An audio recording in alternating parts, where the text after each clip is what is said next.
होके भी रद्द हो गया है वक्फ बिल। फंस गया है वक्फ बिल। मोदी सरकार पर दोस्तों गाज गिर गई है क्योंकि सुप्रीम कोर्ट खारिज कर देगा वक्फ बिल।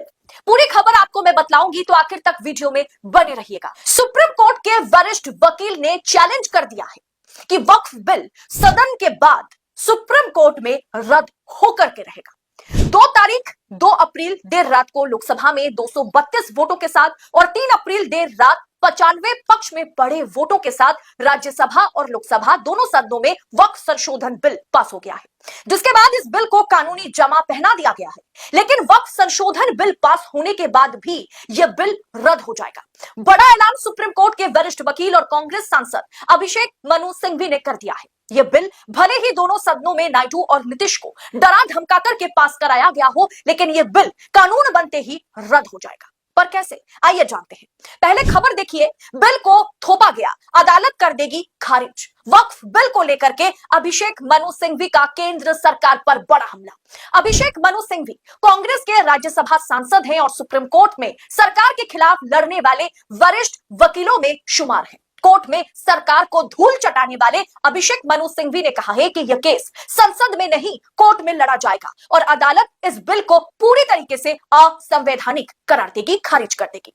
सिंघवी ने कहा इस बिल में क्या ही स्वतंत्रता बची है, इसमें सिर्फ सरकारी नियंत्रण बचा है। उन्होंने कहा पुराने कानून में वक्फ बोर्ड के सीईओ का मुसलमान होना आवश्यक था, साथ ही जिन 2 व्यक्तियों के नाम जो है बोर्ड देता था उनमें से एक व्यक्ति को नियुक्त करना आवश्यक था। वर्तमान बिल में यह प्रावधान शामिल ही नहीं है। सिंघवी ने कहा कि Karnataka Hindu religious institution charitability amendment act जो है, माता वैष्णो देवी एक्ट जो है, जगन्नाथ मंदिर एक्ट जो है, सिख गुरुद्वारा एक्ट और उत्तर प्रदेश काशी विश्वनाथ टेम्पल एक्ट का उल्लेख करते हुए उन्होंने कहा कि मैं इस सम्मानित सभा से पूछना चाहूंगा, क्या इनमें से एक में भी संबंधित समुदाय के अलावा किसी और को नॉमिनेट करने का अधिकार दिया गया है? नहीं। लेकिन इस बिल में गैर मुसलमान व्यक्ति भी, सरकारी नुमाइंदे भी बोर्ड का हिस्सा बनेंगे, जिससे सरकार वक्फ बोर्ड पर कब्जा जमाना चाहती है। उन्होंने कहा कि बीजेपी के नए नवेले दोस्त और तेलुगु देशम पार्टी के अध्यक्ष चंद्रबाबू नायडू ने कहा है कि तिरुपति जो मंदिर है, तिरुपति बोर्ड में गैर हिंदू कैसे आ सकता है और वहां पर काम करने वाले मुसलमानों की भी छुट्टी करा दी गई है।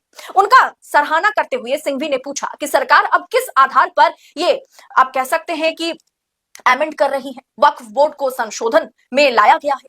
दोस्तों ये सौतेला व्यवहार है, ये बात बार बार अभिषेक मनु सिंघवी ने दोहराया है। ये अलग अलग कसौटी एक समुदाय के साथ ही क्यों अपनाई जा रही है? वक्फ बाय यूजर्स पर उन्होंने कहा है कि सुप्रीम कोर्ट में यह मामला यहीं पर फंस जाएगा। सरकार जो है वो वक्फ बाय यूजर पर पूरी तरीके से सुप्रीम कोर्ट में फंस जाएगी और सुप्रीम कोर्ट सरकार के इस बिल के खिलाफ फैसला सुना